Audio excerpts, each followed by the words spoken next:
अपना घर पराया घर। माँ कह रही थी एक दिन सारी बेटियों को अपने घर जाना ही पड़ता है। तो ये घर किसका है? मैंने माँ से पूछा। मैं अब छोटी बच्ची नहीं थी। ये मेरा 16वां जन्मदिन था। बचपन से ही ससुराल की बातें सुनकर बड़ी हुई हूँ मैं। नानी के घर छुट्टियों पर जाने का मजा ही अलग होता है। लेकिन जब वही नानी माँ थोड़ी सी गड़बड़ होते ही सास और ससुराल की बातों से डराए तो पूरा मजा ही खराब हो जाता है। मेरा बचपन बहुत सुंदर था, लेकिन इन बातों से कौन सी लड़की बच पाई है आज तक जो मैं कुछ खास होती। मुझे मेरे घर जाना है, ये शब्द शायद मुझे पैदा होते ही बता दी गई थी। पर मन में कुछ सवाल थे, जैसे अगर सास इतनी ही बुरी होती है कि गलती होते ही डांटे तो मुझे ऐसे सास के पास भेजना ही क्यों चाहते हैं। और मैं तो ससुराल में नई नई जाऊंगी तो वो घर मेरा कैसे हुआ। पर ना तो मैं इन सवालों के जवाब जानती थी और ना पूछना मुझे कभी आसान लगा। दिल में इतना कुछ था कि मेरे जन्मदिन पर भी जब मेरी ही माँ मुझे पराया साबित कर रही थी, तब मैंने पूछ ही लिया, यह घर आखिर किसका। हालांकि जवाब मुझे पता था, आखिर बेटियां पराई होती है, बेटे नहीं।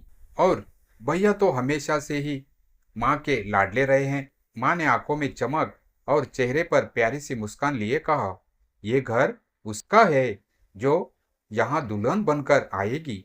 मैं हैरान थी, जिसका अभी तक नाम भी नहीं पता था। उसके आते ही सब कुछ उस पर लुटाने का बेसब्री से इंतजार कर रही थी मेरी माँ।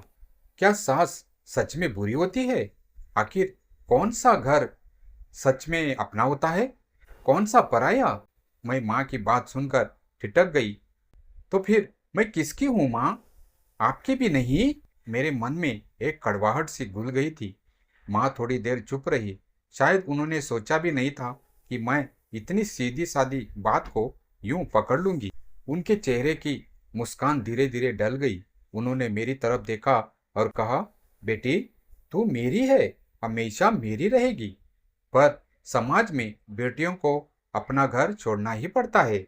ये परंपरा है, रिवाज है। लेकिन माँ, मैंने धीरे से कहा, क्या सिर्फ रिवाज के लिए किसी का घर, किसी का अपनापन बदल जाता है? अगर मैं आपके लिए आज भी वही नन्ही सी गुड़िया हूँ, तो शादी के बाद अचानक पराई कैसे हो जाऊंगी? माँ ने मेरे सिर पर हाथ फेरते हुए कहा, तेरे सवालों का जवाब मेरे पास भी नहीं है। हाँ, इतना जानती हूँ कि जिस घर में तू जाएगी वही तेरा अपना घर कहलाएगा। वही तेरा मान सम्मान, तेरा भविष्य होगा।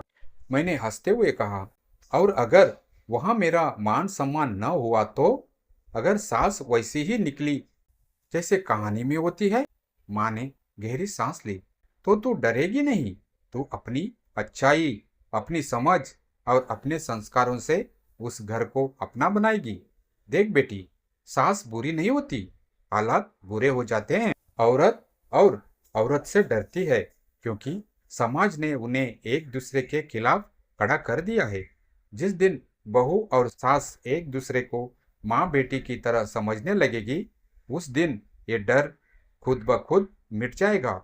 माँ की आंखों में नमी थी, पर आवाज में ताकत। याद रख, घर ईंट पत्थर से नहीं बनता। घर वही होता है जहाँ तुझे अपनापन मिले, चाहे वो मायका हो, चाहे ससुराल, या फिर कहीं और, जहाँ तुझे बिना शर्त प्यार मिले। मैंने माँ को गले लगा लिया। अब समझ में आया कि असल सवाल घर किसका है नहीं, बल्कि अपनापन कहाँ है। यही है। समय पंख लगाकर उड़ता गया। 16 की उम्र से मैं 20 की हो चली। किताबों, कॉलेज और दोस्तों के बीच जिंदगी कब इतनी बदल गई पता ही नहीं चला। लेकिन माँ की कई बातें मेरे दिल में जैसे कहीं अंकित थी। धीरे धीरे घर में भी शादी की चर्चा शुरू हो गई। भैया की पढ़ाई पूरी हो चुकी थी और माँ पापा अब मेरे लिए अच्छे रिश्ते देख रहे थे। हर चर्चा में एक ही बात दोहराई जाती, अब तो इसे अपना घर मिल ही जाना चाहिए। मैं चुपचाप सुनती रहती, लेकिन मन ही मन वही सवाल गूंजता, घर किसका है? शादी का दिन आया। ढोल नगाड़ों, रिश्तेदारों की भीड़ और दुल्हन के जोड़े में सजी मैं, पर अंदर से खाली सी। माँ का चेहरा बार बार आंखों के सामने घूमता। जब विदाई का वक्त आया, माँ ने मुझे कसकर गले लगाया। उनकी आंखें भीग चुकी थी। उन्होंने कान में धीरे से कहा, बेटी, याद है ना मैंने क्या कहा था? घर वही है जहाँ तुझे अपनापन मिले। तू अपने दिल की सुनना और कभी डरना मत। मैंने रोते रोते सिर हिला दिया। पर सच कहूँ, उस वक्त लगा मानो किसी ने मेरी जड़ें काट दी हो। ससुराल पहुंचते ही सब कुछ नया था। लोग, कमरे, रिवाज, यहाँ तक कि खाने की खुशबू तक। सासू माँ ने मुझे आशीर्वाद दिया। पहली नज़र में ही मुझे वो कठोर नहीं लगी, पर दिल में डर तो बैठा ही था। छोटी सी गलती पर डांट पड़ना, हर बातें में तुलना होना, ये सब धीरे धीरे शुरू हो गया। कभी कभी लगता, क्या माँ सच कह रही थी? क्या सचमुच हालात ही औरतों को कठोर बना देता है? कुछ महीनों बाद मैंने नोटिस किया कि मेरी सास भी अपने समय में बहुत कुछ झेल चुकी थी। उनके भी सपने थे, पर परिवार और जिम्मेदारियों ने सब छीन लिया। शायद यही वजह थी कि वो हर छोटी बात पर सख्त हो जाती थी। एक दिन हिम्मत करके मैंने उनसे कहा, माँ जी, आप मुझे डांटती है, बुरा आप मुझे डांटती है, मुझे बुरा लगता है, पर मैं चाहती हूँ कि आप मुझे अपनी बेटी की तरह समझे। बेटी गलती करे तो सुधारी जाती है, पराया मानकर ठुकराया नहीं जाता। वो कुछ देर चुप रही, फिर उनकी आंखों से आंसू छलक पड़े। उन्होंने मेरा हाथ पकड़कर कहा, बेटी, काश मेरी भी एक बेटी होती तो शायद मैं तुझे बेहतर समझ पाती। आज तूने मुझे याद दिला दिया कि बहू को भी बेटी की तरह अपनाया जा सकता है। उस दिन से हमारे रिश्ते बदलने लगे। कठोरता की जगह अपनापन आने लगा। धीरे धीरे मुझे एहसास हुआ कि माँ सही थी। घर ईंट पत्थर से नहीं, रिश्तों से बनता है। मायका भी मेरा है, ससुराल भी।